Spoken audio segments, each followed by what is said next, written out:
silent, you'll not find love. Only sleepless nights. I'm just a ghost of the man I was, too weary to fight. Well, James, welcome to Beyond the Beard, man. Thanks for jumping on. Thanks for having me. Yeah, it's I've been wanting to get you on here. You know, we've had a lot of good conversations, and I thought it'd be fun to kind of jump into the topic of masculinity. But first off, what a crazy day, huh? Yeah, very much so. And I'll start by saying thanks for having me. Yeah. Appreciate it. I kind of feel like we're just chilling in our garage on the weekend here, having a drink. Yeah, indeed, a crazy day. You know, I think we're at a very interesting time. Yeah. You know, very interesting time. And today kind of illustrated that in an unfortunate way, I think. Yeah. What do you think it says? What do you think it says about us as a society where we are just so polarized? Like, what does that say about us? I mean, are we really just getting to a spot where we're just hateful towards people? I mean, what do you think? Because, I mean, there's really not a lot of crossing the divide anymore. Yeah. I mean, I'm afraid that we're heading in that potential direction. Yeah. You know, I think everything that happens today kind of further validates the potential for that becoming a reality. Sure. But yeah, I don't know. Yeah, I don't know. Yeah, I don't know. I really try when there's ever any significant things that happen, you know, societally, I really try to like myself, okay, if this happened on my side of the aisle, right? Like or on the other side of the aisle, rather, like what would my reaction be? And that's, I don't know, I try to use that as a check for myself because I think it's really easy to lose like the humanity of it, right? Like because regardless, like it's still people that we're talking about. Yeah. Their ideology aside, there's still people. And I don't know. I don't know. I guess bothers me a little bit that you see.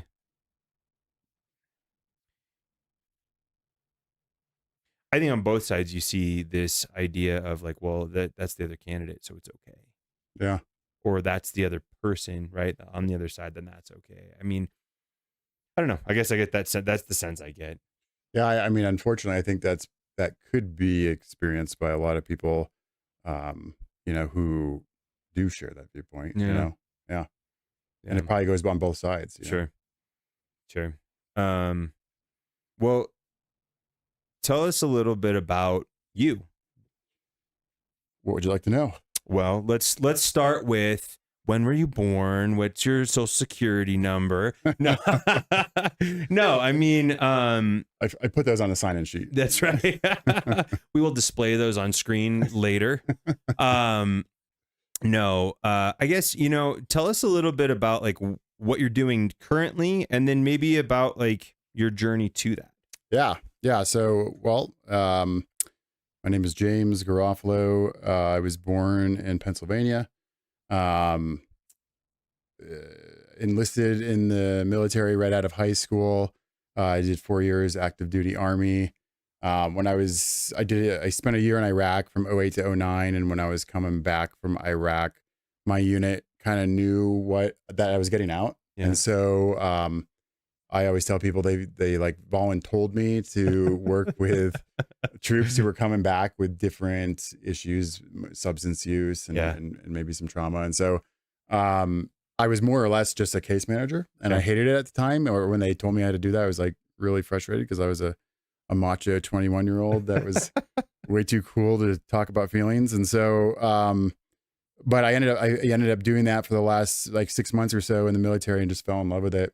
And so I got out and did my schooling, worked, you know, I kept finding myself in the mental health space. Yeah. And so, and that's kind of where I'm at now. So I'm currently co-founding a project called Locaton Behavioral Health.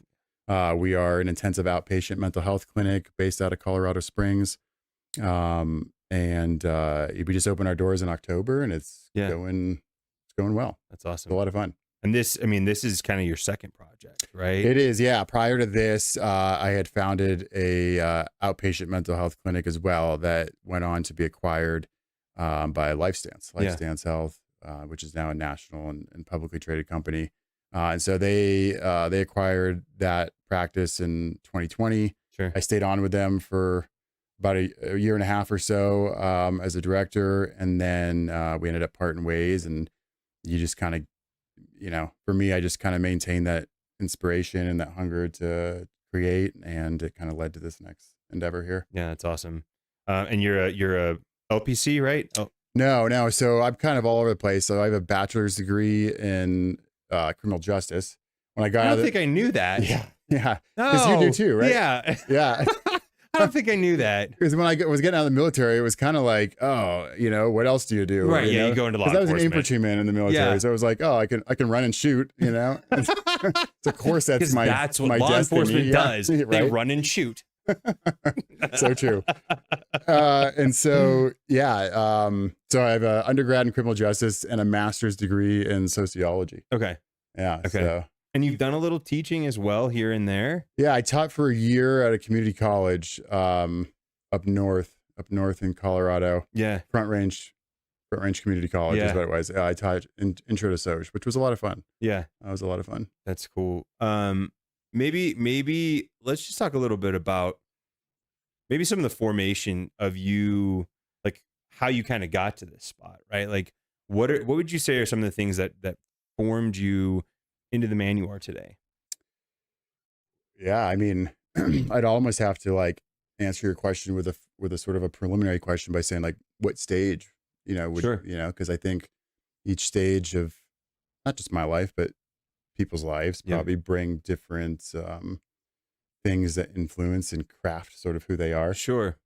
I guess I'd be curious to know, like, if you have what are the things that you draw upon currently to like that you help like maybe not just like I'm a man, but like are things that you rely on currently to help you navigate situations. So like, for instance, like, is there something from your childhood that continues to drive you, or is there something that you experienced in the military that continues to drive you or inform your current decisions? Yeah. So, in probably like full transparency, and I just spoke about this up at NamiCon. Yeah. If I had to sort of psychoanalyze a portion of my motivation, I think it's probably rooted in a sort of rebellion and also probably a sort of a chip on my shoulder. Yeah. Very much so. You weren't at the presentation. I know. So, I wish. I will be there next time. Yeah. Promise. No worries. Much of what I spoke about was really about,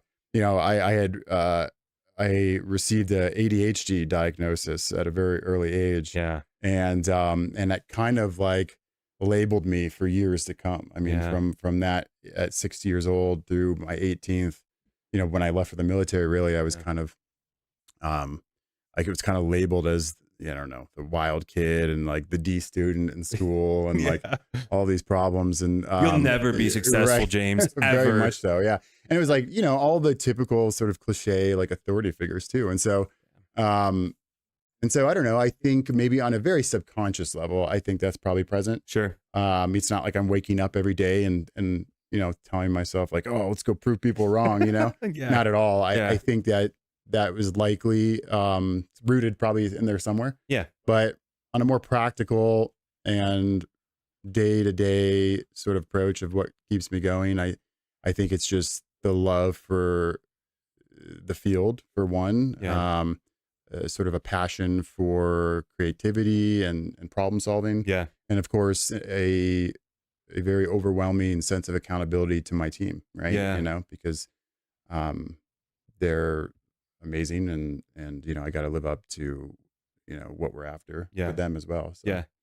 Would you say that, what would you say, or let me back up. Would you say there was a time in your life that you felt like you knew you were a man? Yeah, that's a good question. Well, So let me ask you this first. Sorry. No, you I might know. get used to a lot of I like am. Yeah. clarification questions. So let's define a man first. Mm-hmm. So, and I asked that because, when I left, like, and I think the military is a great example of this, right? Yep. I left at 18, and I was fighting in a war at 20. Mm-hmm. And so now I look back and I'm like, man, I was like a child soldier, you know, but at the time you certainly don't feel that way. Yeah. And so how would you define a man? And that's a great question. I think that, and that's part of, I think why we're doing this in general, right? I think that there is our society and our culture, especially in the West, really has a hard time, I think, understanding what is a man, right? Like, I think it's very easy to look at biology, right, and go, okay, well, you're a guy, you're a girl, right? Like that's an easy way to look at it. But obviously, like, being a man is so much more than that. And I think when I think of masculinity and manhood, I think of, I guess, responsibility. When, not just responsibility, but like, when do you feel like you were living in your potential? Yeah, that is such a great question. And it was like that realization, I think, for me came through the military. Okay. Because it was such a transitional period from, 18 when I left. It was very much like, I was leaving my hometown and I was leaving this like network and these people, again, that where I had this identity, and that identity was sort of a wild kid. Yeah. Right. Yeah. And then, within, a few months, within a year, I was now in a, serving alongside a much different network. Yeah. And performing much different tasks. Yeah. And so I think that was probably the first time, if we were to approach it by how you kind of spoke to it and defined it, like that was probably the first time in my life when I was living up to more of a potential for sure. Yeah. The first time I think I tapped into a more ambitious side of me as well. Yeah. Because I was almost, and as cliche as it sounds, it was almost like a new beginning, right? I was able to disregard a lot of the stereotypes that I was, kind of dealt with. And now sort of able to pursue this new opportunity to reinvent myself. Quote unquote. So, as you're talking about that, it almost makes me think of like, would you feel like there was a bit of an initiation there with the military? Mm-hmm. Oh gosh. Yeah. Probably a pretty effective like brainwashing initiative, to be honest with you. Yeah, absolutely. Looking back.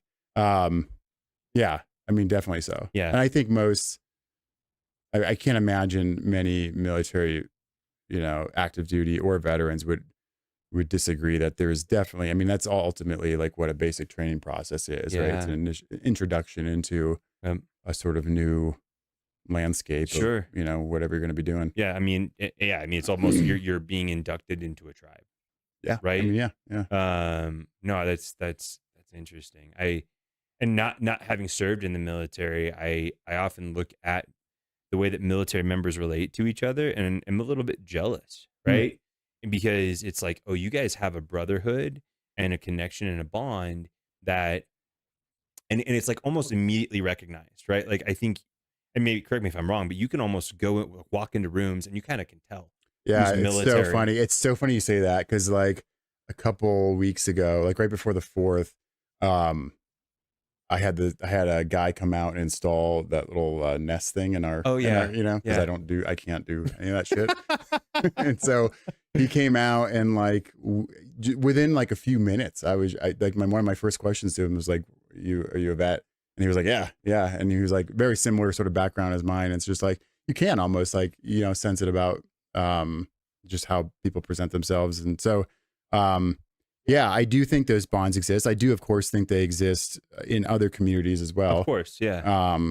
But yeah, it's of course very present. If you're in a networking, group or Sure. and you cross paths with somebody who served, it's like a very easy topic to dive into and Right. exchange stories and Yeah. and just connect. It's comfortable. Yeah, relatable, familiar. Yeah, absolutely. Okay, so you kind of hit on it a bit ago, and I kind of want to change directions a little bit if you're good with that. Yeah, please. Talked about labels, Mm. and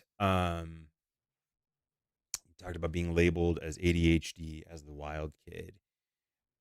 I was thinking about it today, and it's something that I've kind of pondered and wondered about, like when it comes to masculinity and stereotypes. Mhm. There's some stuff out there, and I think you can always say, well, there's some truth in stereotypes.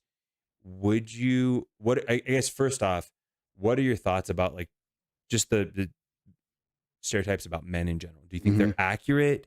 Do you think that they're complete garbage? Do you think that they are antiquated or based kind of on like the way we used to be? Yeah. What are your thoughts on like? Well, I mean, like, through almost a sociological lens, right? Yeah. The last few years have brought a change to, I think, some of those stereotypes. Okay.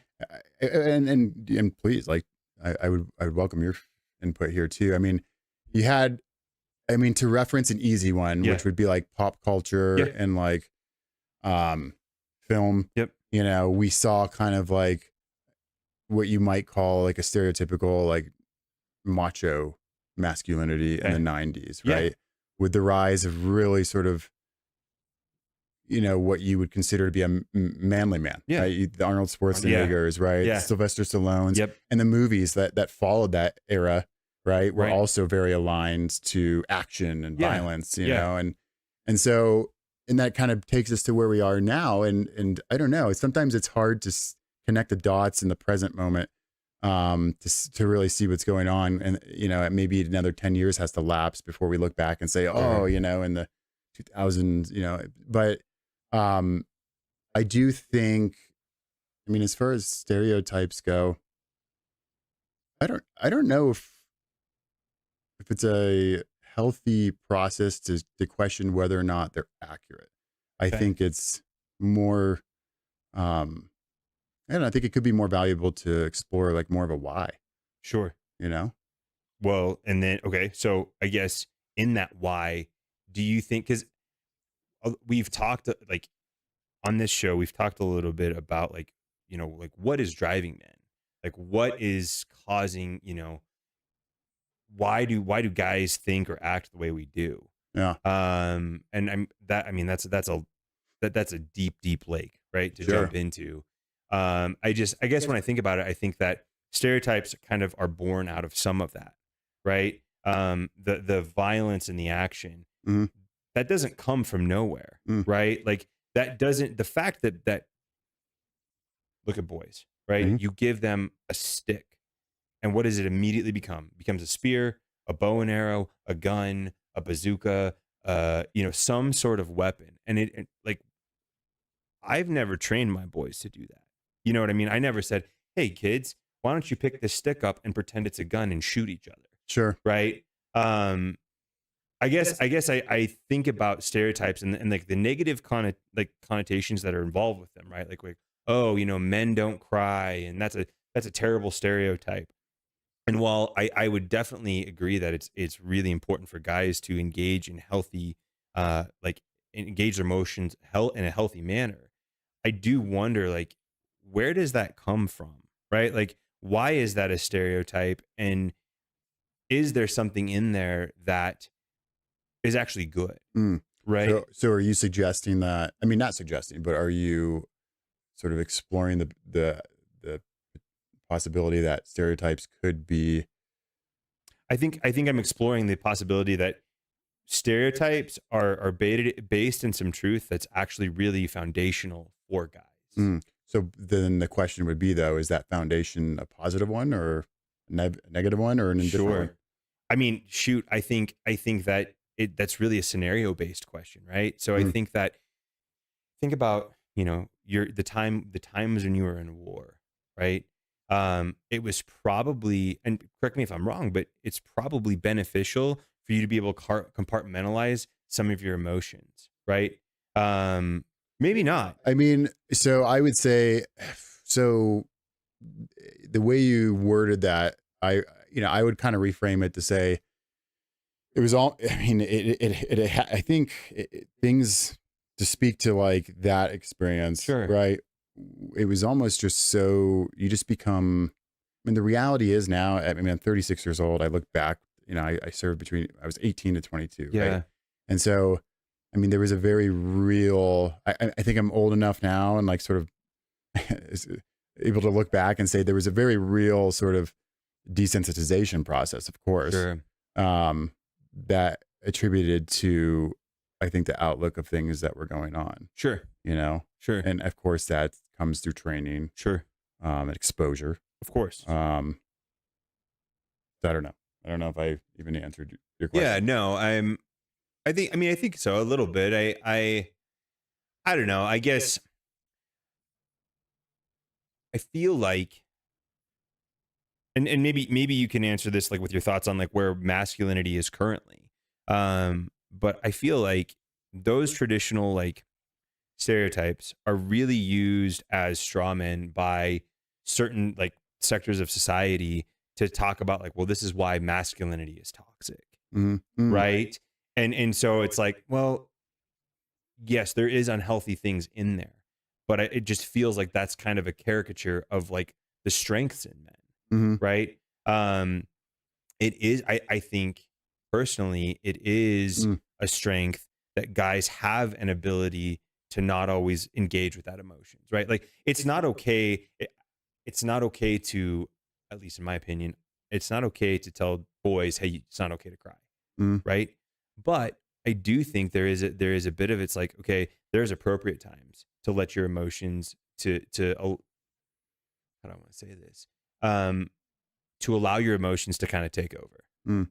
Does it? And so who would you say is the sort of determining factor of when those times are Sure. appropriate, right? Is it sort of the zeitgeist of Sure. our generation, right? Sure. Or something else? Man, I think, Because certainly we've seen a shift, yeah, right? I mean, absolutely. you go back to, 1,000 years ago, Yep. 500 years ago. I mean, Sure. we've definitely seen a shift. Sure.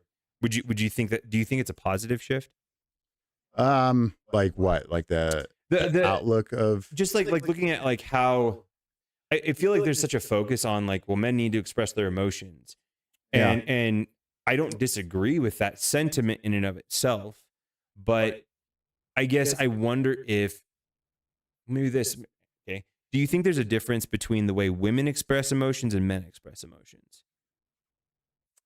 well, I would say, I mean, there's probably a difference in how men and women conduct themselves in all platforms, Sure. in all sectors. Yep. And so the expression of emotions,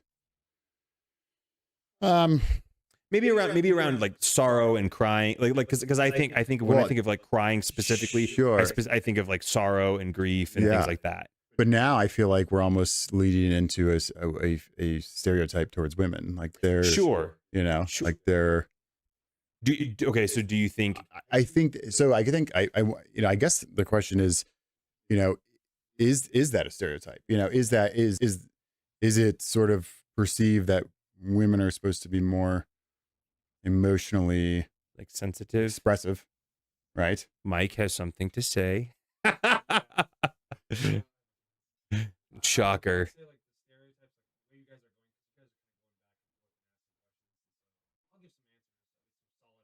Yeah, thank you.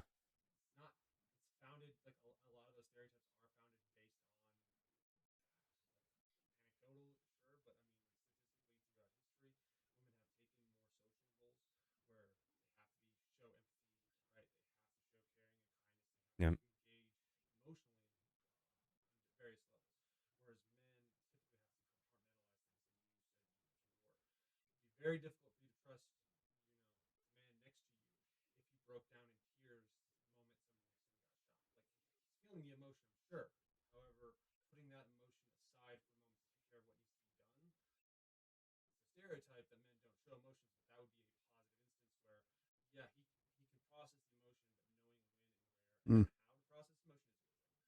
but I would say when you were talking about like has the zeitgeist shifted and is that good or bad? I'd say that it's a pendulum that swings through culture, right? We try to correct in that effort of correcting we overcorrect.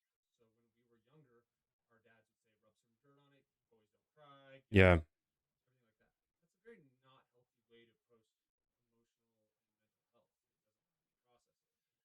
However, it's also not good to be like, well, just let your emotions run free all the time because at least as a man, there are times where you need to put your emotion aside and stand up and do something and take care of what needs to be done. And I would also say the same for women. Women process emotions differently. The appropriate time for them to emphasize the emotional aspect of things is going to vary. Hmm. Just like there'd be in different roles and different strengths. So it's my 2 cents to give a little bit more, I guess, firmer answer versus Yeah. No, that's good. yeah, I don't know. Okay. I mean, I mean, honestly, like, I mean, I think I think I favor pursuance of this sort of dialogue with more like curiosity to more of the unknown, sure. you know, Okay. than arriving at any sort of definite Like conclusion. conclusion. I mean, yeah, I mean, Sure. obviously history speaks for itself. Sure. We can certainly draw conclusions from history. But Okay. you know, I don't know. I think it's harder to, I don't know, arrive at a definite. Sure. Sure. Well, and there's always going to be exceptions, right? Like, I think that we can't ever say like this, any of this is hard and fast. Sure. I guess, I guess I just wonder about the expression of some of this stuff that we hear like um, used. And it's like, I guess where I am interested in is I feel, and tell me what your thoughts are on like where what your opinions on like what masculinity maybe is now or what it should be or what you'd like to see. But I feel like there is a bit of like we've kind of lost our way on like what we truly should feel like, what it could look like to be a man, right? Like what it looks like to live as a man. And so like I guess I'm looking for like, okay, what is the hidden nuggets of truth that are kind of sprinkled in, things that we see and hear that we can then use to go, okay, these are actually positive things that I can as a man tap into. Does that make sense? Not that women can't do that either. I just think that there is a distinction between men and women and the way that they process things, and that's why stereotypes about them are different, right? Like you don't ever hear the stereotype, oh, women don't cry, right? Like, and that's not to say that all women cry. I mean, my wife, I cry more than my wife does. I'll be like honest. Like I am more I'm more impacted by like movies, right? We were watching I don't know if you guys have seen Arthur the King. It's a movie about Mark Wahlberg Is it new? It's newer, Yeah. newer-ish. He's like this, like, what are they called? They're like these extreme races.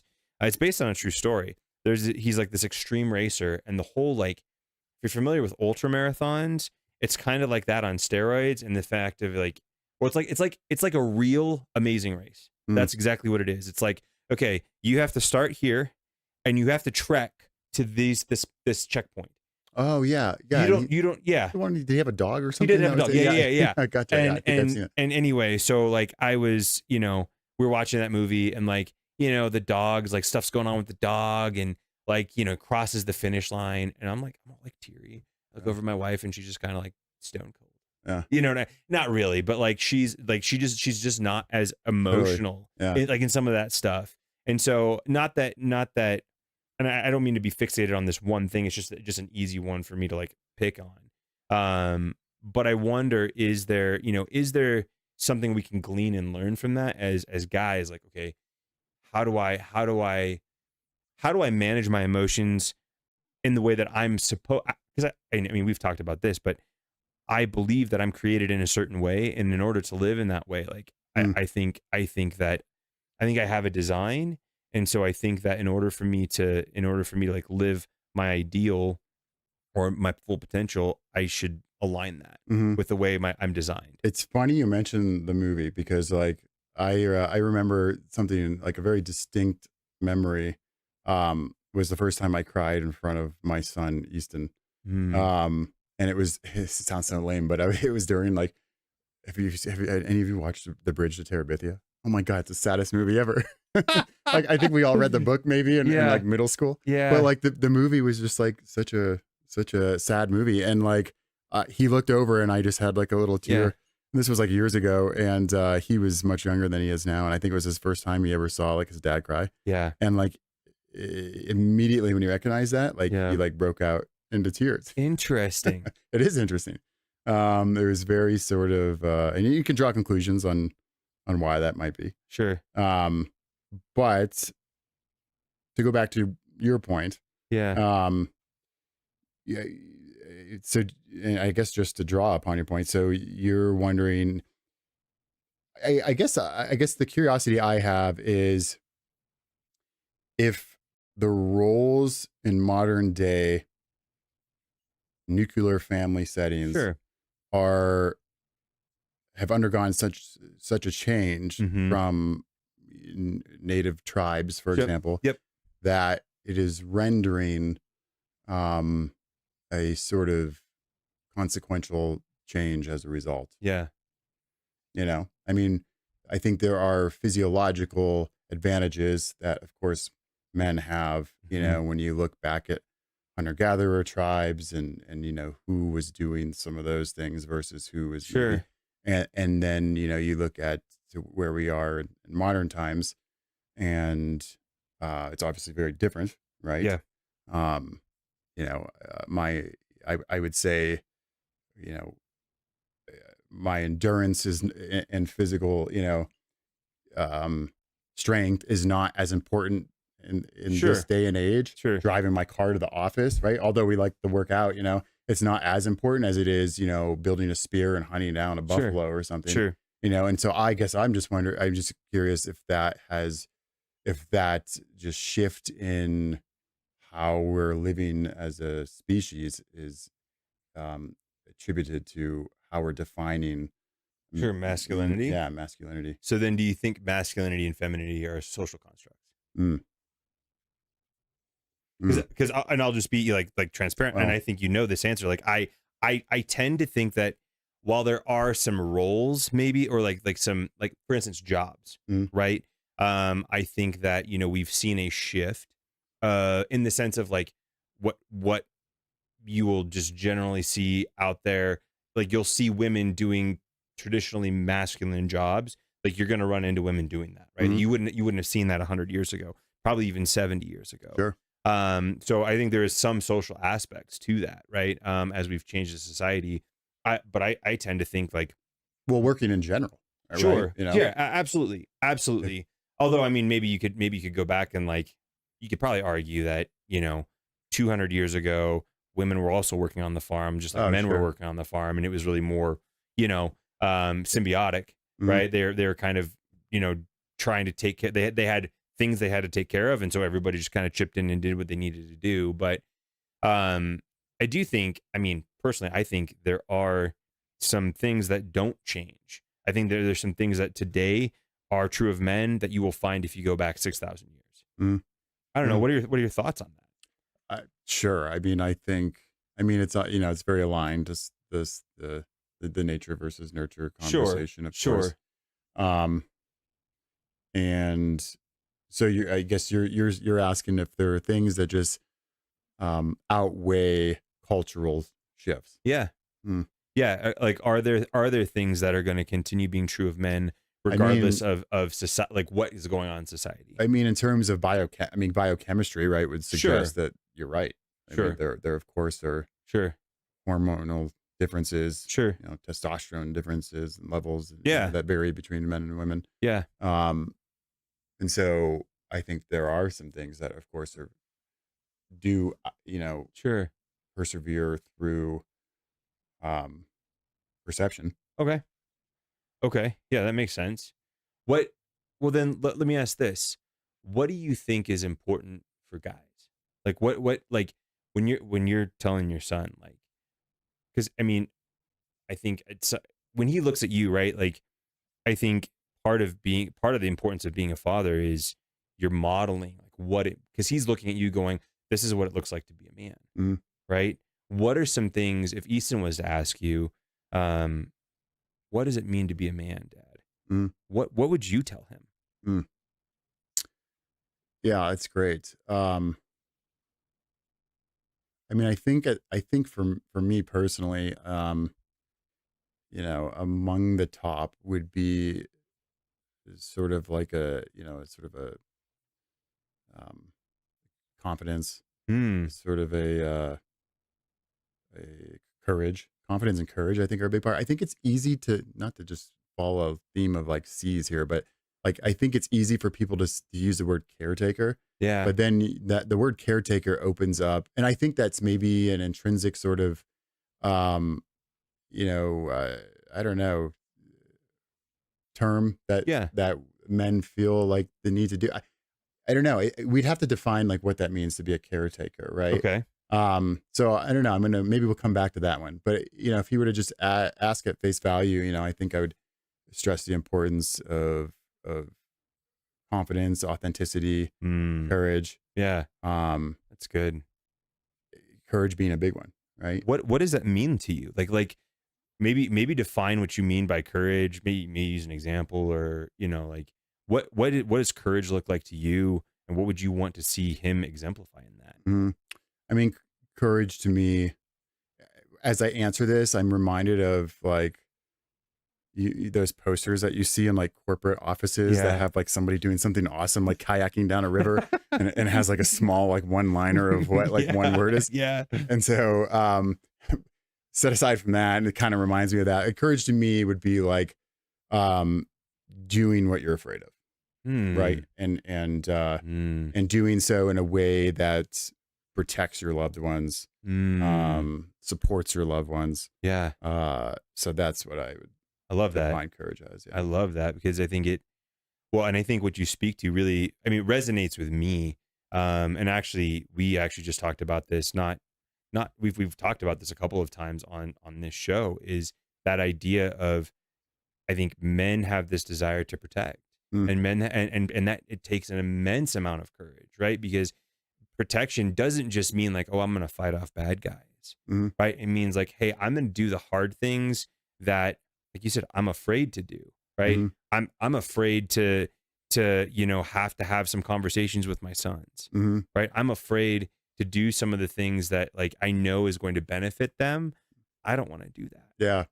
And I think I think for me, just me personally, like there's a strong emphasis on, we, at the beginning of the conversation, we spoke a little bit about like my upbringing, and it was like, I think a large part of why I was diagnosed and why I was labeled as like the wild man was a result of like my parents, particularly my father, like not being able, like not challenging people's, like challenging, the diagnosis, or challenging what teachers were saying, which is like a 180 from how I spend time with my son. It's like when he comes home, and I don't want to be like that parent that's like, my son's never wrong, but at the same time, it's like, if somebody came home and was like, oh, your son has behavioral problems and needs to go, like, I'd be like, whoa, let's back up, and let's really,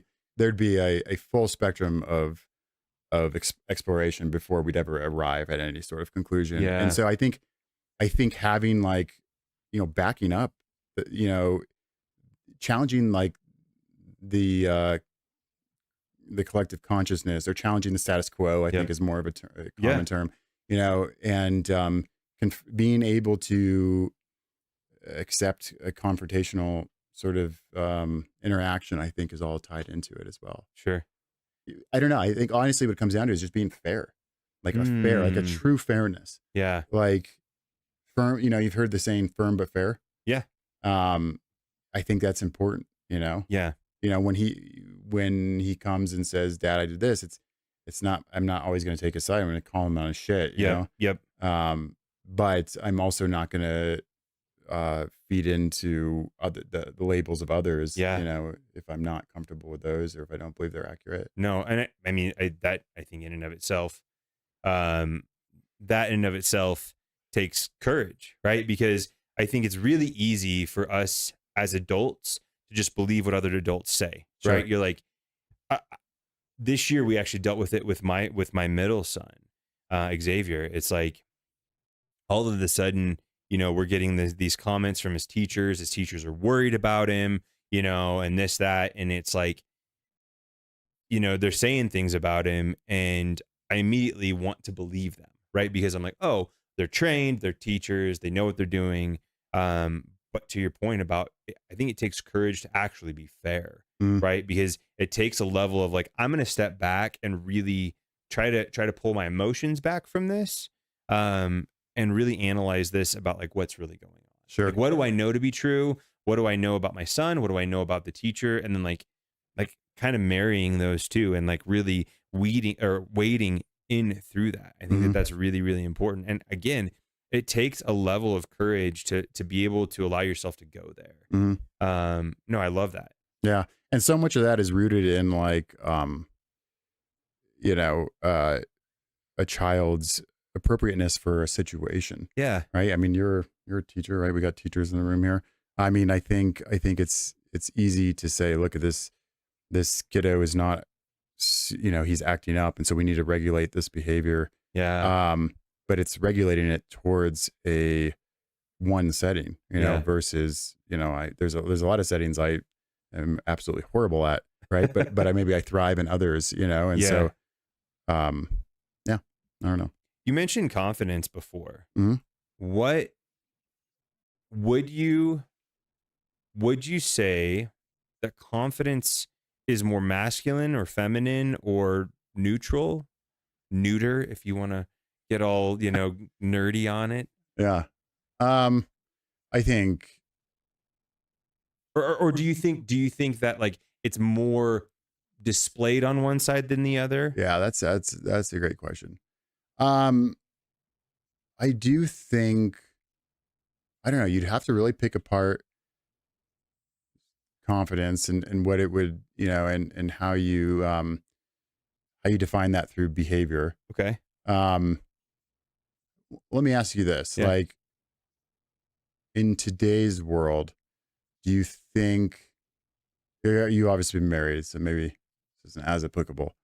But like, do you think women approach men as equally as they pursue women in terms of Yeah. like initiating like a date? Like if you go up to Yeah, somebody no. and no, No, and why do you think that is? Why do I think that is? I mean, And do you think that's tied to confidence and or everything that we're talking about here? I think that a couple of things. One, I think there's some biological components in there, and there's some behavioral components in there that are endemic to both sides, right? I mean, if you I think anecdotally, I would say that women that I have met and talked to, that I've had conversations with, they want a guy who's confident, Mhm. right? They want to be approached. They don't. It immediately is a sign of, and like there are times where women have pursued men, but it looks different, right? It's when a guy pursues a woman, when your buddy like wants to get with a chick. Mhm. Like it's undeniable. You're like, dude, just go ask her, right? It's very apparent. Whereas I feel like it's if a woman is trying to get a man's attention, it's much more subtle. It's much more like, but it's like trying to encourage the guy to come after them, Mhm. right? It's not a hey, I'm gonna come up to you and ask you out. It's a hey, I'm gonna put myself in your sphere. I'm gonna put myself in your vision so that you want to come after me. I want you to notice me, and then I want you to chase me. And so assuming that's accurate, Sure. why do you think that is? Well, why do I think that is? Goodness, as simple of a question as I think that's how we were designed. I really think that we were designed. You spoke about courage, and I think that women want to know that the guy that they're with has that confidence and courage to pursue them, right? Because I think genetically, like if you want to go back, a couple hundred years, maybe 1,000 years, right? Like the guys who were confident and were courageous and like exhibited those things, like those made good mates, right? Mhm. Like that's who you want to go have a family with, because you're guaranteeing or you're increasing your odds for security. You're increasing your odds of success. You're increasing, essentially your chances of survival and your chances of having a good life, Mhm. right? Because some of those, I think some of those characteristics are really like part of what makes, I think, successful men, to be very honest with you. I think that it's, if you look at guys who are successful, I would say that they don't lack either of those, right? Either what, success or courage or confidence. confidence. Yeah. Because I think to be successful, you have to really put yourself in situations that are scary, Mhm. right? And you have to have the confidence to know that you're going to be able to figure it Mm. out. And so I think that when it comes to what women want, I think for them that's attractive, right? I don't The know. pursuance, like the initiative. Yeah, the initiative, and I think that that's like very much like kind of a first test, right? Yeah. Like, oh, does he have the confidence to come ask me? Does he have the courage to come and come into the middle, drop a sweet pickup line? Yeah, that's right. An awesome one-liner that never works. Yeah. But yeah, I think so. I guess to answer your question, I think that's where it's different in men and women, and I think that's why, right? Like I think it does come down to there is a biological component in that you can increase your odds of success in life when you partner with the right person. What is your favorite pickup line? Oh my gosh, favorite pickup line. Do you even have one? Dude, it's been so long since I probably forgotten all of them. I honestly, like, truly, like, I never once used a pickup line, like one of the cheesy ones, like that's just never been my style. I've honestly, I've always admired guys who go and do that, because it takes a level of like knowing that, like, I know this is probably gonna fail, but I'm gonna go out there and I'm gonna just like do it. That's totally like a subtle flex that you just had right now. Like, I'm so good, I've never needed a pickup line. That's not, I mean, I didn't mean it like that. I just have to ask Jenna to confirm this. Well, yeah. Don't ask her. No, don't do that. No, I don't. Do you have a favorite pickup line? I'm trying to think of a good one. How did you get Kels? I mean, I got Kel's it wasn't with a pickup line. It was like she said no a lot of times before like anything unfolded. Point in case. One thing I recall about that night was like trying to land a kiss, and I was totally shut down. But in the long run, that was very validating, because it was like, she wasn't just willing to. Yeah. And I think for you, man, I love that you said that, because when I think about my own journey, validation is a big component of it. And like it validates your masculinity a little bit. I'm not saying that you need a woman to validate your masculinity, but it does kind of reassure you, right? Like, oh no, she identified me as somebody that like has the qualities that she wants to be with. Mm-hmm. Yeah. So, there's like, I think we've talked a little bit about this before, but like social exchange theory. I don't know if you're familiar with that or not. Yeah. I don't know who. Why don't you, for people who are Oh God, now you put me on the spot. Like, from what I have perceived it, sitting in a class, and I didn't perceive much of anything, but from what I recollect, what you remember? Yeah, it was very much like this sort of subconscious, like sizing up anytime you meet somebody, right? You sit down with somebody, yeah, and within seconds, you're asking yourself on a very subconscious level, is this person trustworthy? Is this person attractive physically? Does this person have the things that I want close to me as an individual? Yeah. And we all do it. Yep. We all do that. Yep. Not even just romantic relationships, but just with friendships. Yep. And so, that theory would suggest that, yeah, she, I guess I won it, right? Yeah. I met the bill there. Yeah. You won her attention. Yeah. And vice versa. Right. And vice versa. Yeah. So, absolutely. Well, and I think, on the other side, you clearly validated her femininity by showing her that she was worth being pursued. Totally. Yeah. Right. And I think that that's something that guys, I guess I think there is some data out there that shows that like maybe this next generation lacks a little bit of that, like wanting to pursue and like having the courage to pursue. And that scares me a little bit because Mike, I made a thought and I hear, Tim, you're wrong. No. No, sorry. And I had like 50 things to switch because I got to mute my mic. No. On that note, because they've shown that like the levels of different social engagements have dropped drastically in like Generation Z. Mm-hmm. And it's funny because people talk about that and they're like, well, the applications have all removed the learning curve for people, right? Like, Oh, yeah. I'm not good with women. My wife knows that. As far as like the, pickup lines, hunting, pursuing, all that thing, I have no guile. I've got no game at all. But that period of life is very important for like development, right? You gain a lot of confidence through that. You learn a lot about your own social value, though, like you were saying, right? People are sizing you up constantly. Not necessarily in a negative way, but like we're being evaluated. And I feel like since this generation hasn't had to actually do that, right? They're swiping left or right on images without ever actually having to socially engage with somebody and do their own evaluation or be evaluated, which is one reason why we have all these like a very low tolerance to things that are fairly people consider offensive, right?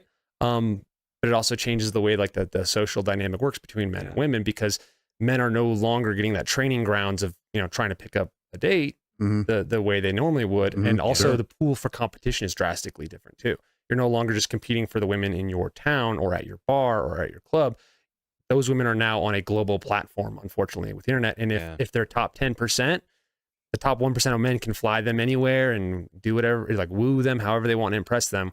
Whereas like us, we don't have that, which has created a further divide in people's ability to learn those social skills, because it is a skill to learn how to evaluate and how to be evaluated. Because that's how we improve, right? Like, oh, cool, I failed at a pickup line for that one girl. What can I do to improve myself or do better next time? Like that's a motivator for us.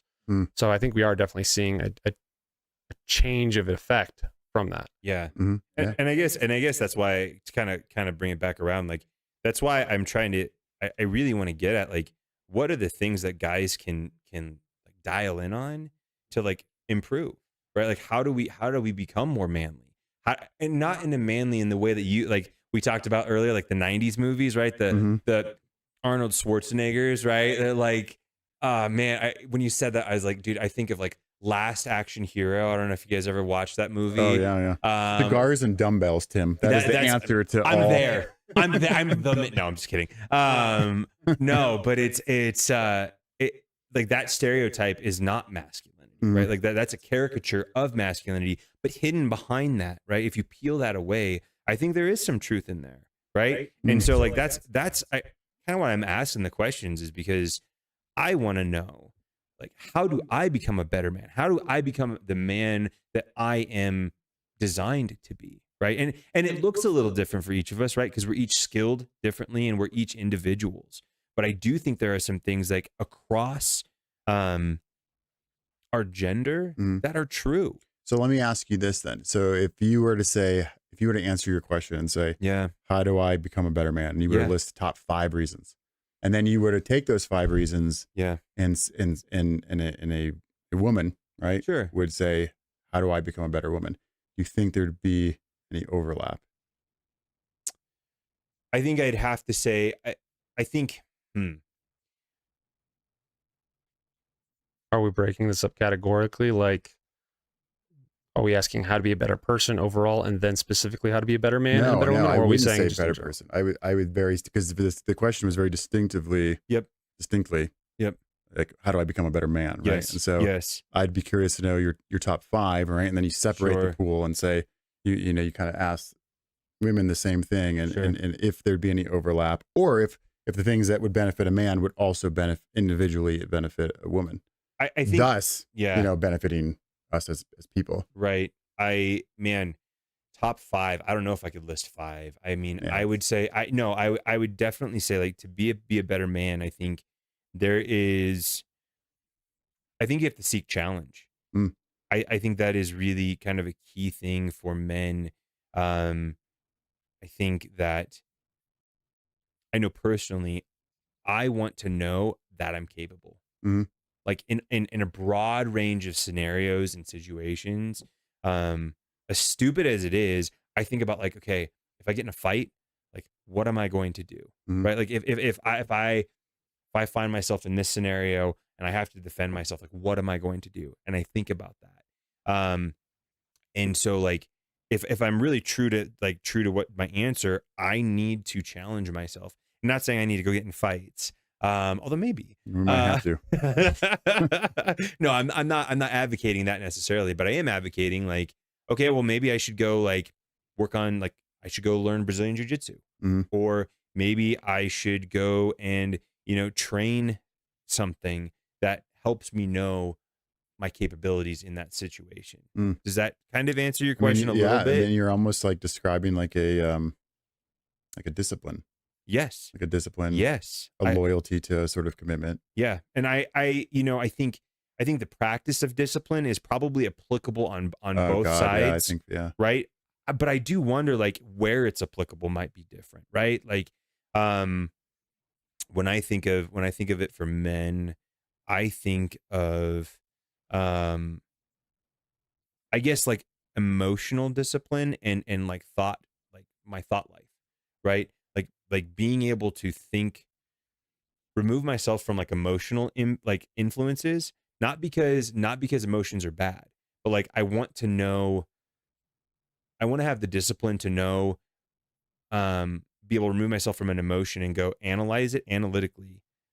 That was a redundant statement, right? But analyze that and then be able to make a better decision and go, okay, here's my emotions, here's my logical side. Let's marry the two together and like what is my focus, right? Or like what is my decision based on that? I have a question. Yeah. So, and this is kind of off, and it's not off topic, but it's aligned to what we're talking about here. Yeah. So, we've had this stereotype, and it's more aligned to like sexual stereotypes. Yeah. And so, and Tim didn't brief me on whether or not this is supposed to be filtered in any way. This is supposed to be just a conversation, Okay. man. It's We didn't going to be talk on the about this internet. ahead You're of time, fine. so yeah. I mean, it's not by any stretch. I mean, nothing think that's that- going to get a channel banned or removed or anything like that. No, would be not at all. preferable, but- Not at all. I mean, we've heard, when you talk about this, there's sort of a glamorization Yep. of when men get with multiple partners. Yeah. It's this Yep. has been around for decades. Yeah. Right. And a demoralization. Sure. Right. Of when women act Yes. in the same way. Yes. I would just be curious of your thoughts on that. Man, okay, so so you asked that question, and I see Mike grinning over there. I know he has some thoughts. We've had this conversation Oh, once. yeah? and on me and another- on the show. A little bit, yeah. I try to pull back from what I've heard on podcasts because on other podcasts because I do think they bring up some valid points. I think, and Mike, maybe you can expand on this a little bit because I think you've listened a little bit more to some of this stuff, but there is a lot of the times the glamorization really comes from who controls access to sex. So women control the access to sex, and so when a guy is able to get with multiple women, right? It's basically he's able to get access to something that not every man has access to, right? And so, right, if you were to be able to get a contract or get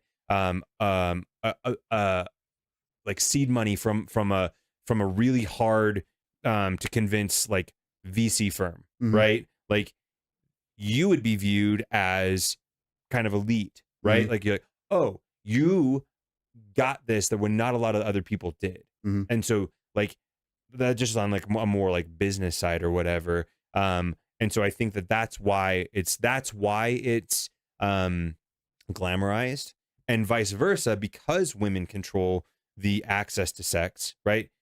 They are not when they're constantly, if they're doing the same things, right? You're like, oh, you have control. It's very easy for you to get sex, right? So then maybe the question is, I mean, if we're gonna sort of continue off of that, I mean, what is it and why is it that we believe that women control the access to sex? What is it that has evolved to women controlling access to sex? Mike, I know you have thoughts. I always have thoughts. I'm gonna defer to Mike for a minute. Okay. Here. I mean, we could I'm gonna just ponder we can it. all speculate. It's Yeah, fine. Yeah. yeah. And I like every time I talk, it's not gospel. It's conjecture, theory, thinking off the top of my head half the time. Sure. You guys have said a lot, but as far as like, why do we think that women control sex? I mean, the speculation, the breakdown is typically men control relationships, women control sex. Okay. And the reasons are because they are leveraging their advantages for something that they need from the other party. So essentially, men want sex so we can procreate, reproduce. That is, it's our drive. Yeah. Our biological drive is to seek progeny, right? And to be successful in that, you need to have sex, preferably with as many women as possible. If you're just looking at the biological level, right? Like animals do that. Women, on the other hand, their advantage is in a relationship because they need protection and provision. Typically, they are the weaker sex of the two. And then if they are going to get attacked, or if they need resources, if they need anything, they need a long-term partner to help them in their endeavor through life. Like, we are trading each other's weaknesses for the thing that somebody else needs. So it is very transactional. So women control sex, though, because they bear the risk in that exchange. If a woman gets pregnant and then is left, she bears the entire weight of now raising or giving birth to a child and then trying to raise that child, right? Whereas the man could then leave and bear literally zero responsibility of that exchange. Sure. Same goes in a marriage, right? If I get married to somebody and I commit to a long-term relationship and they just want to be a freeloader, they don't want to reciprocate in any effort for the relationship, I am now burdened essentially with a partner who is, for lack of a better term, dead weight in the relationship, emotionally, in effort, and like to do things through life. So we're trading benefits for like risk at that point.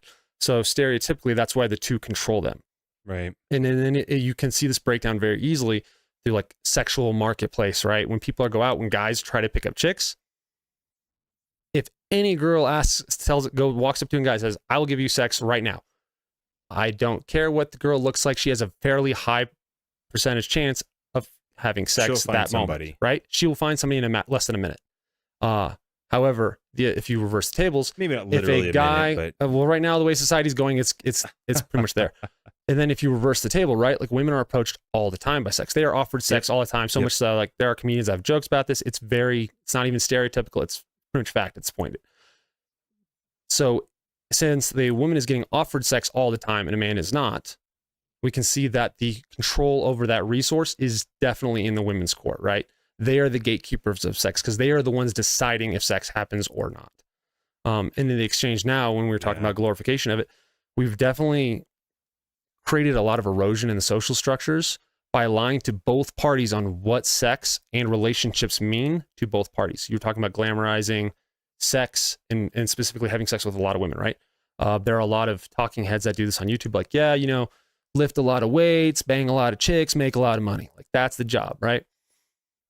It lies to them in the sense of they're seeing success as in their ability to pull in and copulate with many partners, which on the one hand is a good thing. If you have attributes that many women deem acceptable and desirable, you're doing some things really, really well. From a biological standpoint. You're probably physically fit. You probably have very good genetics. Women also evaluate men's status, like social status and career and finances. So you're probably doing fairly well financially. You're probably doing fairly well socially. These are all very good markers, right? These are very desirable traits. However, then the additional trait to then go and have sex with multiple women shows a lack of restraint and control on the man's part. So 90% of the message is right. Like, if you can go out and you can have the opportunity to have sex with a lot of women, you're a man. Yeah, kind of, but you really shouldn't. Because if you do that, you are showing a lack of restraint on your part to show discernment over who a life partner is and who you're going to bring into a risky situation. Because sex is considered a risky situation. Sure. And on the other side of that spectrum, you have women who've been lied to and thinking like, hey, we're going to give you power and freedom. Just go have sex with as many people as you want because then you're free. Okay. Well, now you're not getting married. And you have these women who are 30 plus years old, 40 plus years old, saying, why is nobody wifing me up? When they've pretty much used and exchanged the thing that they had value in, let's You know, Yeah. because let's be real, Yep. sex is actual value. Because men typically, especially higher value men, do not value women who's been traded on the sexual marketplace frequently. Yeah. He wants somebody who also has that discernment, and that way he can trust them to then father his children and raise his children without, Yeah. abandoning them, without having sex with another man, and possibly ruining his potential chances of reproducing and having his own progeny. So Yeah. that's a lot of things right now to say that both parties have been lied to on what the benefits are. There are some benefits, Sure. but it has been bastardized and twisted to kind of serve a purpose of like more of hedonism and lying to people, thinking that it's for their betterment when it's actually going to probably be to their own destruction, essentially, if they follow that course. And I mean, I'd like to just throw this out here because I hadn't heard anybody talk about this, but I was thinking about it like when you were talking. If you've heard a guy has been married multiple times, is that a good or a bad thing? I feel like it's mentioned like in a very negative connotation. Like, oh, there's something wrong with that dude. He's been married a bunch of times. And when you hear that about with women, I don't think I've ever heard that like necessarily used in like a necessarily negative, an overtly negative connotation. Right. I mean, and maybe that's just my perception on that, but I know that, I mean, I've very literally heard like women say, oh yeah, he's on his like third marriage. There's like something like, like there's something weird like going on there. Like something's not right. You know what I mean? And so it's like on the flip side of that, I think you do see, to Mike's point, like, do you think you see where we each bring value to the other and we're doing the opposite of what I think we're meant to do. Right. I think that's where you see society come in and go, for better or worse, go, yeah, that's good or that's bad. Sure. No, I mean, when you look at civilization and its discontents, Yeah. right? And we've talked a little bit about this We have. and sort of Freud's analysis of Sure. the primitive family, right? Sure. I think it was like 3 things that sort of evolved into the nuclear family, or 3, like it was like fear, pain, and lust, right? That we were able to acquire through the nuclear family, right? Okay, we were able to consolidate a small community, and that helped to abolish some of our sense of fear. We were able to now raise kids and sort of fulfill our sensations, our physical sensations of hunger, which helped to alleviate pain. Yep. By the men being able to go out and hunt. Yep. And then, of course, lust being really more not in the biblical sense, but more in the physiological sense. Yeah. Being able to pursue sex and being able to procreate. And so, yeah, I do think that there is a total equilibrium. Yeah. That exists. Yeah. In certain communities. Yeah. But I also think through, modern day advantages, we've been able to adapt to a lot of those, Okay. to where, again, we're not having to go out and hunt. And so we're Sure. not as reliant on our, maybe a physical, Sure. I don't know. I'm just trying to play both sides. No, maybe a I little bit. appreciate that. I wonder though, like, just because we're not doing it, does that devalue it? Right? Just so, for instance, just because we aren't hunting, does that mean then that we shouldn't pursue physical fitness? Right? Because to your point, right? If society, I mean, look at Wall-E. Like, I don't know if you've ever seen Wall-E. The whole. So if you haven't Is seen, that an animated? it is an animated. Yeah. Okay. I was thinking of the Croods earlier. Oh. The Crude. Have you guys? Oh have you yeah. seen the I like Croods? that Yeah. one too. That's a good one. Fantastic. Nicolas Cage, fantastic. But so like Wall-E, if you haven't seen it, it's basically humanity got to the point where they were so advanced they didn't even need to walk anymore. They just like rode in these. I mean, we see this at Walmart. Yeah. I hate to say it, but like we see this at Walmart where you have these people who are so overweight they can't really even walk. Mm-hmm. And so they have a chair that literally scooters them around everywhere. And in the movie, the chair like displays their entertainment. The screen is right in front of them. Right? It's very like, I think when it was made, it was satirical, and now it's like kind of like Idiocracy is becoming like reality. Yeah. I think we're going there. right? So to that point, it's I like, need this thing to do something like right? that. Hey, some days it would be fantastic. Like it would be great. But like to your point, I mean, I think if we follow that to its natural conclusion, then it's like, well, shoot, why should I work out? Like, why should I pursue any of that? Mhm. Because it's not necessary for survival. I can get by. Healthcare will keep me alive and healthy Mhm. into probably my 60s or 70s, right? I do think though that there's a truth hidden in there, like that physical fitness component, regardless of what society is doing. Oh, sure. I mean, I don't think anyone's going to argue that it's a bad thing. you know, No. or that it's not, not just because it's not for, survival, that we're not having to trek, Yeah. Yeah. hundreds of miles, a month, that it's not good for you. I mean, Yeah. of course. And I guess when I think about that, like I think there's other stuff like that too, right? Like I think that's the easy one because we can tie it to health benefits, Mhm. right? You don't have to be a friggin', doctor to go, oh no, if I work out, I'm going to live longer, probably, right? I'm going to feel better. Mhm. Mike, you have a thought? Yeah, I've got a question actually. You have a military background, right? Mhm. And my understanding, you're starting a business organization, something of that nature. Mhm. So I'm curious then, do you see any skills or traits that were extremely beneficial in your military experience that are now translating over Mhm. into your private, your Why civilian do you experience? ask that? What Well, prompted that thought to ask that Because question? we're talking about how just because we don't have, Tim said we don't have to hunt anymore, so maybe that the physical development isn't a thing. My brain immediately goes to the correlation of running a business or going out and having a job is essentially our modern day hunting, Mm. right? Yeah. I don't need to get in a fight. This physical guy, I don't need to get strong. Things of that. He made that statement where we still have a military, we still have soldiers, we still have boots on the ground efforts, right? Yeah. And I'm wondering, those roles still do exist. They are minimal now.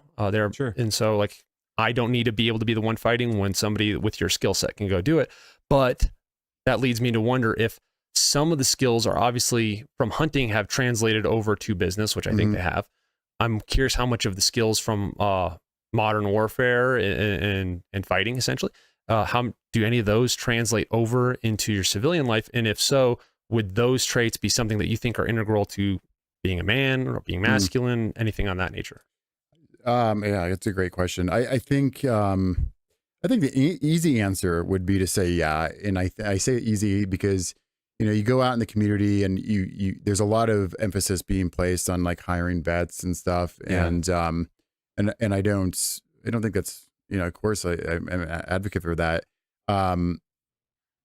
but I would question whether or not I would say yes, the skills that you utilize in the military are and can be 100% valuable in the civilian world, in entrepreneurial world. Yeah. But I would maybe want to spend a little more time exploring whether or not those skills were acquired in the military or whether they were just valuable in the military and also valuable in the civilian world. And I do think there are things, again, as a 20-year-old, who's now put in charge of a team that's, going on, capture kill missions, in a war zone, there is you kind of age quickly, you grow up quickly. Yeah. And so, yeah, I mean, if I had to explore that question with curiosity, I probably would arrive at the belief that some of those things were also taught and acquired in the military that are valuable. Do you think they are maybe not even, do you think they're cultivated in that setting? And that's really like, it's not necessarily that the military gives you those skills, but do you think the military is good at cultivating those out of people? Like well, I think environment is everything, right? I mean, it's, again, looking back at that experience, and anybody who I think has probably served and then gotten out and then also went into like more of a professional sort of career would say like, geez, oh man, like the shit that was going on was so like You think of HR departments, like, are you kidding me? I mean, oh my God, it's like unreal and like non-existent, in at least at that stage when I was in. Yeah. And so, I don't know. What was your question? Does the military cultivate that out Does of it people, cultivate? right? Like, So I think you become very, you become a product of your environment, man. Sure. You really do. Sure. And it's easy to really,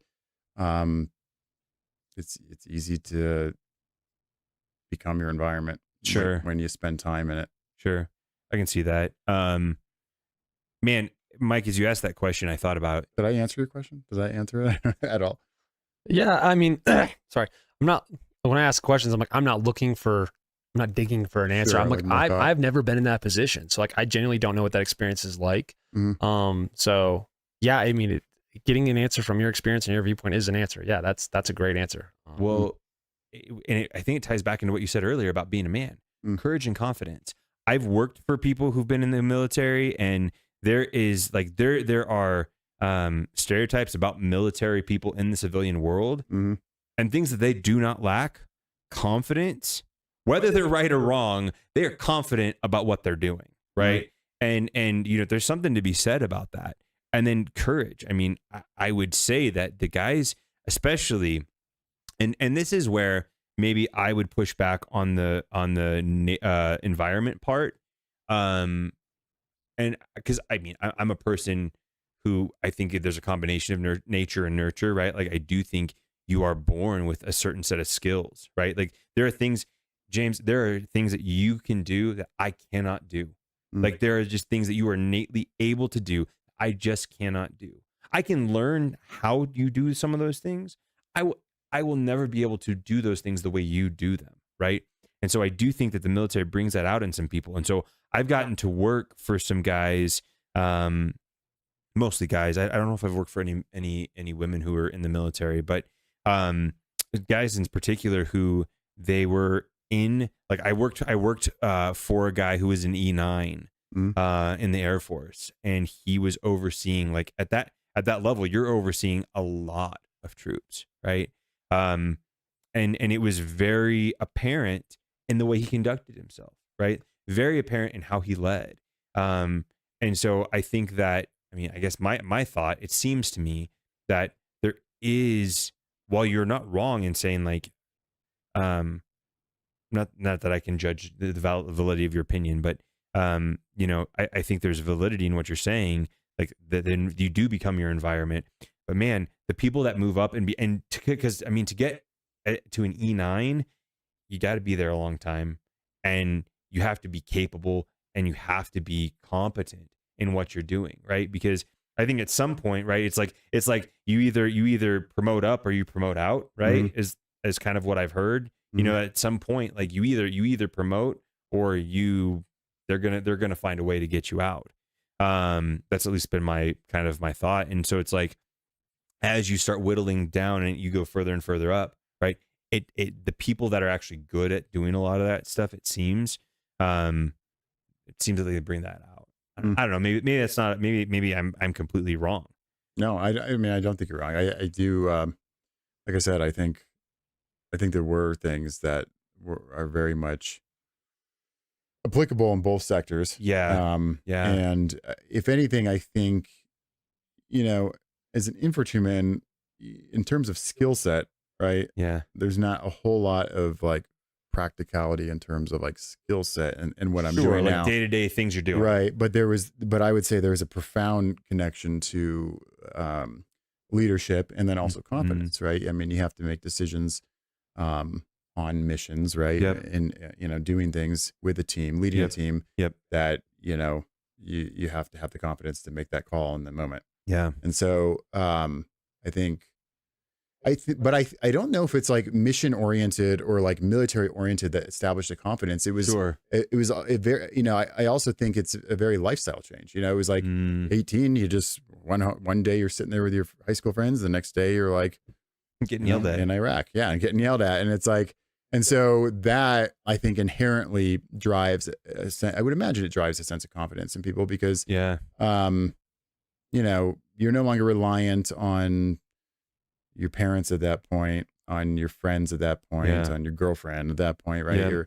Yeah. There's a sense of independence. And so I think just that transition is a very, it's sort of an uproar into your lifestyle at the time. And that, I Yeah. think that creates confidence. I mean, if you were to jump on a plane tomorrow, right, and go land anywhere in the world, any other country, and have to figure out, how to navigate through the language barrier Yeah. and how to get around in terms of transportation, like, and you spend a year there, you're going to come back with a sense of confidence because you Yeah. were able to, take on that hurdle, Absolutely. Absolutely. No, I mean, it is those, and to your point, it is those experiences that really like makes us, right. And that's why when you ask me, like, one of the things I would, say is like, virtue or, one of the things that like I would point to is masculinity. It is that, that discipline, right? Because that, and in that, part of that's driven by survival, right? In that scenario that you're talking about, there's a survival aspect. Sure. But I think you have to be, there's a discipline there. When I think of discipline, I immediately tie it to control, right? I think discipline and control, I don't think you can separate the two. I think in order to have discipline, you have to have control. And in order to have control, you have to have discipline. Mhm. And I think you have to have discipline in those scenarios. So like, okay, what do I need to do? How do I figure out how to navigate this? And it takes a bit of like, whether forced or not, denial of things that are comfortable, right? Like you are not going to survive if you can't deny the things that are making you comfortable. Sure. You may not even be afforded them in that scenario, but I think that, I do think that, it's important. It's important in the sense of being able to test your ability, right? Like knowing that you're capable, and that breeds, and that fuels confidence. Absolutely. Yeah, absolutely. Anytime you test, yeah, your ability. yeah. And it's so like when I think about when I am going through something tough, I'm like, and the thought comes across my mind, like, I'm not going to make it, or I'm going to fail or whatever. Right. Cause we all deal with that. I think back to a time when I was a director at a hospital, and I had a team that I was responsible for, and I was commuting 3 hours a day, and I was in grad school. And then at some point, for some godforsaken reason, I decided, oh, hey, I'm going to get my mortgage lending off my mortgage lending license. In all of that, right? Like it was absolute chaos. But like I made it through that, and through that I go, oh yeah, no, I now have confidence to take on different things. Like, okay, yes, this is hard or difficult, but I proved myself in this scenario. Sure. So I have confidence that I can figure it out. You and I have spoken before, and this is like a common like thing that comes up. A lot of people say, like, just imagine if you could go back to being 10 years old, but having your consciousness now, right? Yeah. Having your wisdom Yeah. now. What did you do? Right. Yeah, exactly. Like a lot of that is rooted in confidence that you've acquired over so many years. Like just, I mean, you'd go back to 5th grade, right? And you'd be able to just communicate with everybody differently. Yeah. And like, it would be a really sort of bizarre, Yeah, absolutely. experience. And I think a lot of that are things that have just unfolded through taking on things that you're not comfortable with, and then absorbing the confidence that results in that. Yeah. Now, whether or not that is exclusive to masculinity, I would say probably not. Sure. I think Sure. probably is on both sides. I think that everybody experiences that, but it's how we see ourselves. Yeah. Do you think that how do I want to ask this question? And this is just more speculation on your part. The question of, am I capable? Mhm. Do you think that's more wondered by men, women, or both? Because I know what I would say. Mm-hmm. I would say men tend to ask that question more often than women. Ooh, yeah, that's so. I guess I would wonder if you're arriving at that um, assumption Mm-hmm. as a result of an insecurity that you have as a caretaker. It could absolutely be. I do think there is some of that. I do. You're not wrong. I Right, think because I do Yeah. think if you have an external pressure to perform, Sure. um to be the one that's able, what was the term you just said? am I capable? Am I capable Yep. to, if you have an external pressure that's constantly weighing down on you to question whether or not you're capable, Sure. um, I would say that that could be rooted in some sort of insecurity. Sure. And I think that's probably very, I don't know. I think existent in both sides. Sure. I'm curious why you would think it's rooted in insecurity. Not disagreeing with you. I'm just curious Yeah. how we get to that conclusion. So I don't know. I mean, if I were to look at the question, am I capable? Mm-hmm. I think there's nothing inherently insecure about the question as it stands. Sure. I think we all wonder, are we capable? Yep. But I think the minute that question were to trigger a doubt, that's when I think an insecurity comes into play. Sure. Right. And so if you look at something and, maybe it's training for a marathon, Yep. easy example, Yep. and say, am I capable? Right.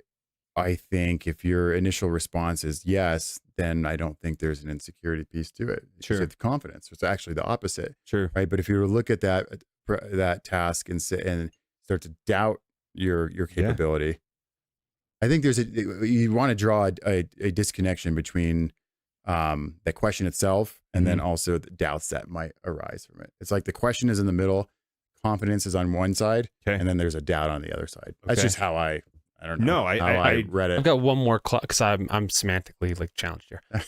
When you say Well, that makes two of us. Oh, there you go. When you say because you said if you doubt if you're capable, is that there's two ways I can take that. One is I'm currently not capable, but I could be if I put in preparation. And the other is I'm currently not capable and I never will be regardless. Ooh. So, Yeah. 'cause I feel like there's possibly a distinction between the two, right? Like I Yeah. can look at Everest right now and be like, I am not capable. Mm. And then I could look at the roadmap of steps I need to take to become capable and then make an evaluation like, yeah, I can physically put myself through those tasks, Yeah. overcome those things with enough training, and then I will eventually be capable. Mhm.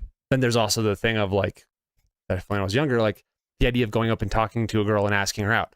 I am not capable. I will never be capable. There's that was a lot of doubt, and it is rooted in highly in Insecurity, insecurities. Thank Yep. you. So, do you see a delineation between those two different aspects, or I do, yeah. Okay. I think so it's almost like you're breaking down multiple layers of doubt, right? Yeah. I mean, you gave two scenarios. essentially, of yeah? doubt. That's why I meant semantic. I'm trying to figure out where. Yeah. Yeah. I'm trying to think the last time, I don't know, the last time I doubted something, it's a term we all use, but I don't know. You'd have to kind of define, what we're arriving at when you doubt something, what that really looks like. Sure. Normally, I mean, it's used, it's used in conversation when I doubt that's going to happen. Yeah. You don't have it. And it's not really a positive thing. It's Right. leaning towards that something's not going to happen. Yeah. And so it could just be that I'm being biased from, by the term that we use in conversation. Yeah, I totally think that's fair. And Yeah, if that's the yeah. context of it, Yeah. I think that's a valid use. That was just for my own, edification, trying to understand what context we were using the word so I could track what's. Yeah. I mean, I wouldn't say if you do doubt something that it's like glue that Right. it's not like a death warrant for, Sure. what the outcome's going Yep. to be. I think you can always recover from it, but it's not necessarily that initial thought. I wouldn't say is, it's not confidence. It's not confidence. It's no. if you're doubting I would something. agree. I would agree with that. Yeah. Do you think and then I guess it goes back to my initial question. Do you think though, not that,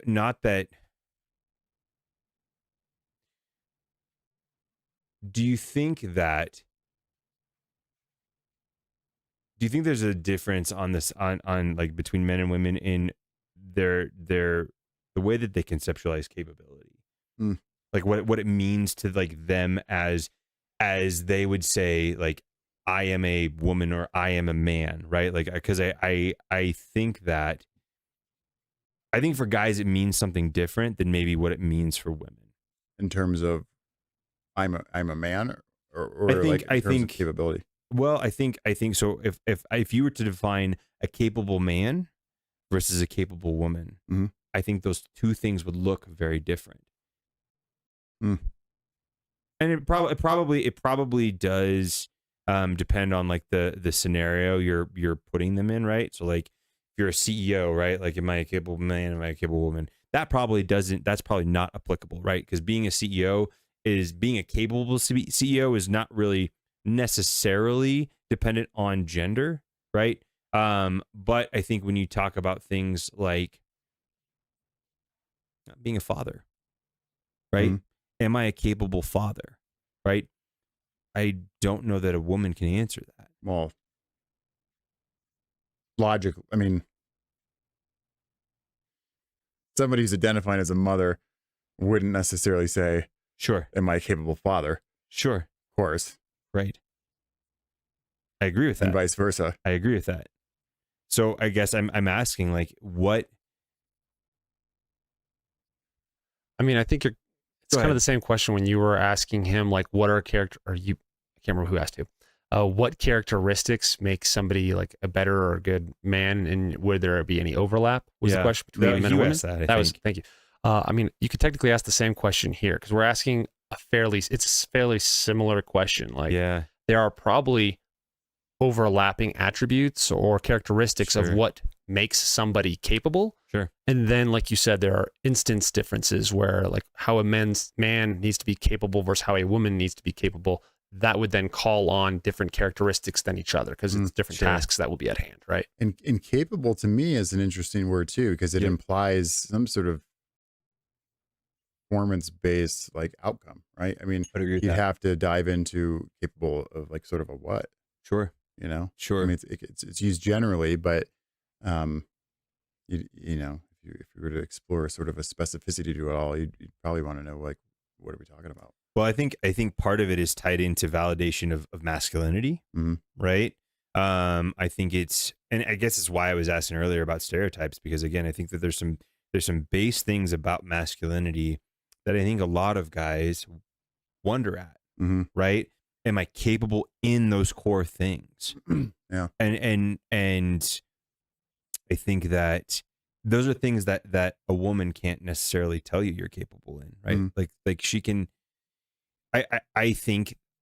And Mike, feel free. You look like you want to argue with me here, but I always want to argue. Okay, here's Go why ahead. that you just said something. You said a woman could not tell you if you are capable in a few things. However, like 10 minutes ago, we were talking about a man's ability to essentially attract a mate. Essentially, Mhm. wouldn't that somewhat be a woman judging whether or not that man is capable? She's evaluating his ability to provide. She's evaluating his ability to take care of himself. Evaluating his ability to Sure. enter into a social engagement and show confidence. I'm like, Do you think? Okay. And sorry, I know I'm being no, argumentative, no, but no, no. I it's apologize. good. It is good. Do you think it means more? Do you feel more like a man or validated as a man if a guy comes up to you and says, "Dude, you are a man's man. Like, I wish I was you." Or if your wife says, and this is going to be different, right? For like, it's going to be different. But if your wife's like, "Oh, you're a man," is because one's a validity of your masculinity in the confines of a relationship, right? Which is part, but not all of. Mhm. Where I feel like if a man, and this, I'm just, and you guys can answer this. Like, I feel like if a guy comes up to me and says, "I admire you. I think you embody what it means to be a man," that to me makes me feel more like a man than my wife does. It's interesting because if somebody, for me, I feel like if a man came up and said that, I don't know, there'd probably be this like, dude, you don't know me very well then. You know? A little imposter syndrome, or I mean, maybe so. You Yeah. know, I don't know. Maybe, and I don't know why that was my initial thought. It just was Interesting. my initial thought. yeah, I've got a Mike, that question was then. just- If that's your initial thought, because And maybe that's an insecurity. so let's and maybe maybe it is. Maybe we can get the couch over here. We can have conversations. I mean, you asked that question in my mind, and even the way you answered it kind of gets me to the point of, I think my answer would depend on my level of respect for that other person, right? Yeah, It's that's not good. it's not if it's my Context, yeah. wife or if it's a man. It's I respect my wife very highly, right? Yeah. And men value respect. That's why Yep. we want to be respected. Yep. So her opinion of me carries an extreme amount of weight. Sure. If I just met you and you tell me, I don't care if you're the man's man, I don't care if you're crushing 300 on your bench and you're Sure. squatting Mm. more than I can even That's Tim. drive. Yeah. You can tell me whatever you want. I do not care. It will not faze me. There is Sure. zero validity to Yeah. it. However, let's say you're Say it's your mentor. Yeah, let's say it's your mentor, somebody who you obviously respect because you're investing time into that relationship and trying to learn from them. And then they tell you that is an extremely high compliment. Mhm. So I would say my answer of which one do I value more would be directly correlated to the amount of respect I have for the individual giving me that. But I would say that's almost any compliment, Correct. right? You Yes. know, I mean, if somebody comes up to you on the street and you don't know them, they're like, Sure. you're well dressed. Sure. You're like, oh, but you know, maybe if you're getting ready for a date night with, Sure. you know, You look good. Yeah. I do you think, okay, so like, okay, in this hypothetical scenario, then if the two people, right, guy and girl, your wife and like the dude you respect the most, Mhm. who, maybe just put yourself in that scenario, like who would you think, and I maybe it seems like I'm trying to lead this somewhere. I think for me, I'll just be transparent. I think for me, when I've had guys affirm some things, there are some things that I think guys can affirm in your life as a man Mhm. that a woman just can't affirm. Sure. But I would say that's also like within the confines. Is that a word? Confines? Yeah. Confines. Confines. Yeah. Confines. I think I would say that's within the confines of like how you know them. Like if a business partner came up to me and Yeah. gave me a compliment on some sort of success within the company, Yep. versus like my wife, Yeah. I probably would perceive that coming from somebody who's got a little more experience in the business Yeah. sort of environment. Yeah. But then if Kelsey as a hairstylist came up to me and was like, oh, you got great hair, Yeah. probably would lean more heavily Yeah. into her Yeah. feedback. So I don't know if it's so much a role as it is my perception of the fields that they have spent their time and Sure. experience Their in. proficiency, their expertise. Yeah, exactly. Their, Yeah. yeah, and I think that's absolutely valid, man. I think that's fair. I wonder if, okay, so all things being equal, then, right? Would you, and this is an honest question, would you rather hear that from your spouse, or would you rather hear that from the person you respect the most? We'll hear what. You're a man. Like they genuinely mean like Why is your spouse not the person you respect the most, Tim? Michael, do not try to get me in trouble here. I'm not going to fall for that trap. The point is they, in this instance, Michael, they are different. If one's a guy, one's your spouse. Like we're taking that compliment or that statement. Yeah, You're a man. or something equivalent of that, like a high compliment on your masculinity, Mhm. right? Well, based off of what I said before Yeah, about it being fair. contextual, sort of environmental. Yeah. I mean, that would imply that there'd be more weight given towards the man because the man has lived experience as a man. And if he's Sure. calling you a man, then of course, you know, that kind of aligns to that. But whether or not I would Sure. observe it that way. And I don't I'm know. not necessarily looking for an answer here. Like Yeah. I think this is just more of a I genuine mean, I question. think that answer is a good, because I don't really know if I have an answer that I would answer, but I'm just trying to think through like, why would I come to your conclusion? And if I really respect a man, right, who's done and lived those experiences, I'm probably trying to model that lifestyle. Mhm. I see Yeah. it so respectable, so worthy. I think that is the optimal path I can take to Sure. become good or better or best. So if I'm getting the compliment of that, it means I have arrived on some level and achieved my goal. So That's good. in contrary to like then my wife, right? Like much as I love my wife, she is not the person I want to become. I want to become her counterpart, which means I have different skills, different traits, good. right? Yeah. So if she gives me that compliment, it does not necessarily mean I have arrived, but I have at least met a satisfactory level for her, or her Sure. optimal level, right? Sure. Which if they vary, now again, I'm not saying that that's my answer. I'm just trying to think through logical flow of that answer. That's kind of Well, and I guess I take in the bias of love, right, in there. Like I think that naturally we see good and beauty in our spouse where others maybe don't, right? Because it's influenced by that love, right? And so I guess I look at it from the perspective of like, well, if a guy who and I mean maybe they do like love me, like, you know, that sort of like brotherly love, right? So maybe in that instance, maybe it's not valid either, or it's tainted by that. But I tend to think that romantic love really does blind you to a lot of faults.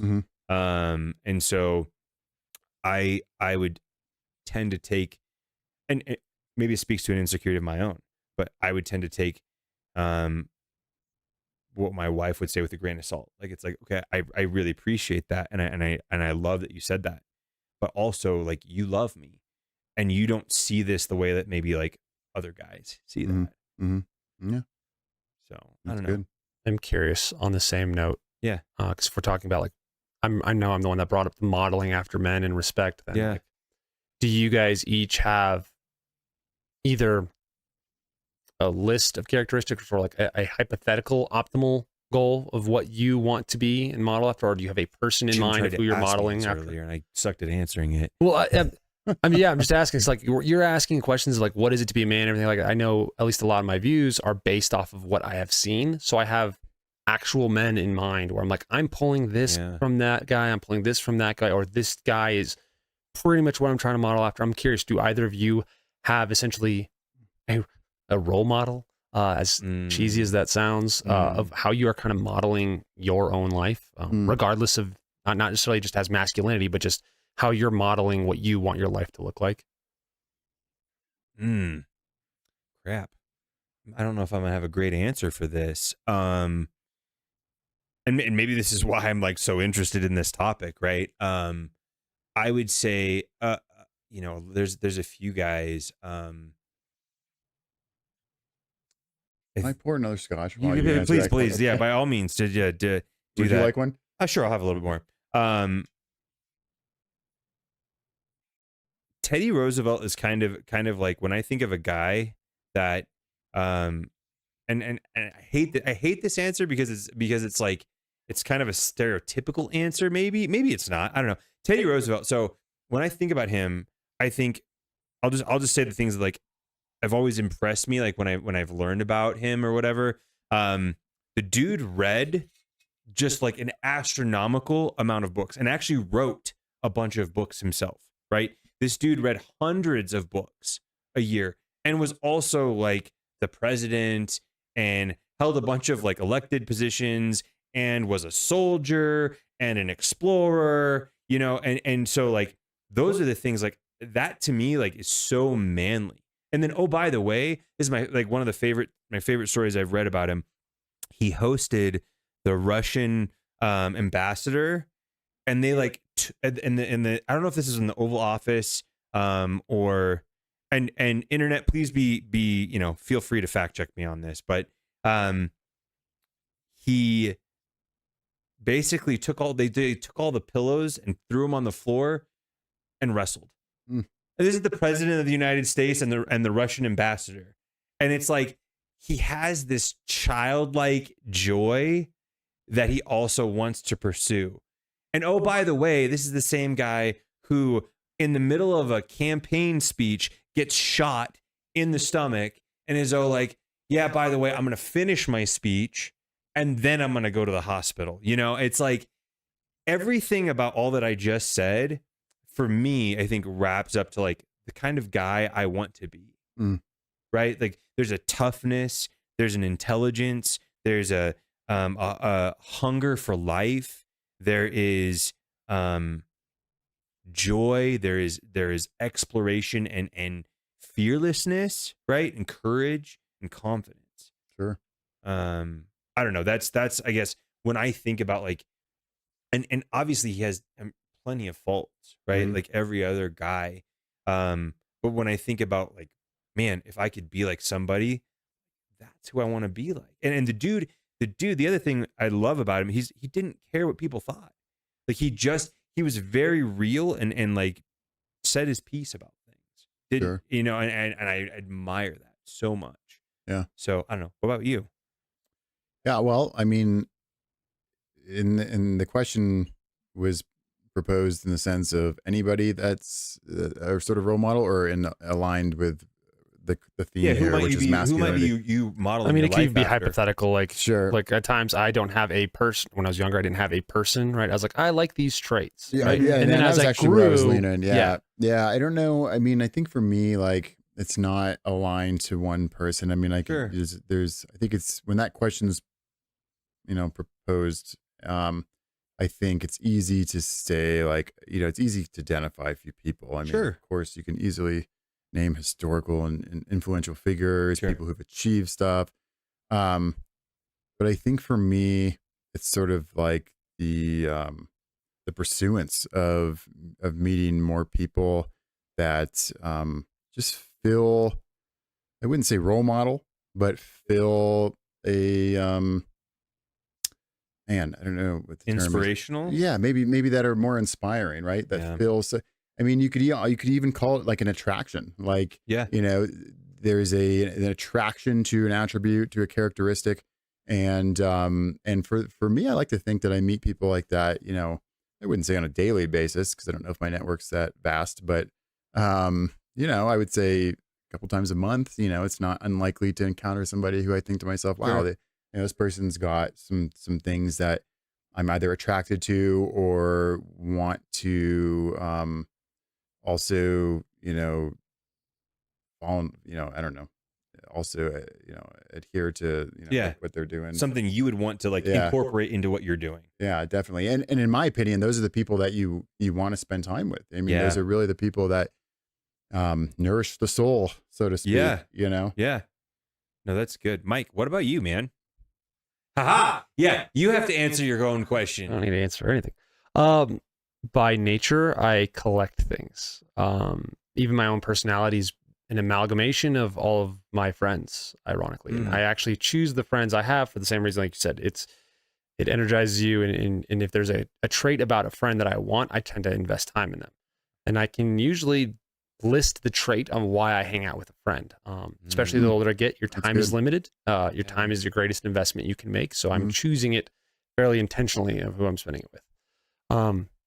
When I was younger, it was honestly simple stuff like, oh, taste in music. Yeah. You found something that's cool. Okay, I'm going to pull that from you. Or even odd things like a tick that they might do, like how they whistle or what they do with their fingers. Or That's how Tim got me. I said I Exactly. whistle just like incredibly. And as I got older, I started seeing examples, both for good and bad, of traits in older men that I was like, I don't know what it is, but you are living a life that it's got something that's very attractive to me. And I couldn't really put my finger on it. And the older I got, the more I could start to pinpoint what those traits are. Yeah. And so then I would do the same thing that I did in my youth. Instead of being nervous ticks and traits, it'd be like, okay, how do you approach your work-life balance, right? How do you approach parenting your children? How do you be intentional with your time? Things like that. And I'm pulling from people.